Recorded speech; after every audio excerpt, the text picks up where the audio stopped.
In today's video, I'm going to teach you how to make your Shopify store live in just 5 minutes. Whether you're gearing up to launch your business or simply want to see your hard work come to life online, we've got you covered. Let's dive right in and walk through these essential steps to get your Shopify store live. First, you need to head over to Shopify. If you're not already familiar, Shopify is a leading e-commerce platform that's easy to navigate and packed with everything you need to run a successful online store. Now, once you're on the Shopify homepage, go ahead and log into your Shopify admin panel. This is where all the magic happens. You'll manage your store, handle orders, and customize your site from here. Next, you'll want to disable your store's password protection.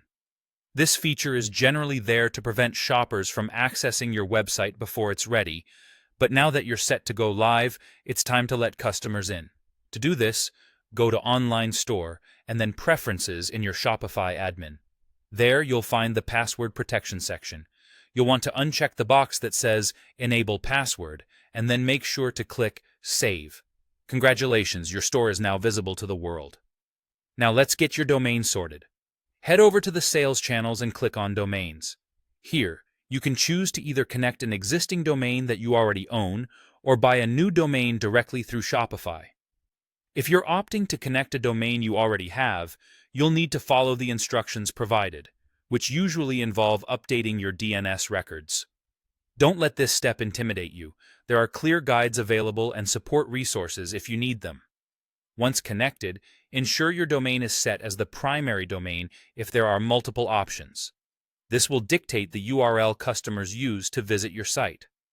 The next step is to choose and publish a theme.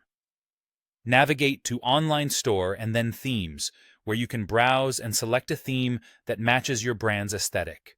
Take some time here to customize it to your liking. It's a chance to impress your visitors with a look that stands out and represents your brand ethos. Once you're happy with it, make sure the theme is published so it's visible to all customers. Lastly, you'll need to select a Shopify plan and update your payment details. In your Shopify admin, go to Settings, then Plan and Permissions. Take a look at the available subscription plans and choose the one that best fits your business needs. Plans differ depending on factors like features and transaction fees. After selecting a plan, don't forget to enter your payment information. This step sets you up to receive payments for your sales, so double-check everything is entered correctly. And that's it. You're all set and live, ready to welcome customers to your new online store. Happy selling!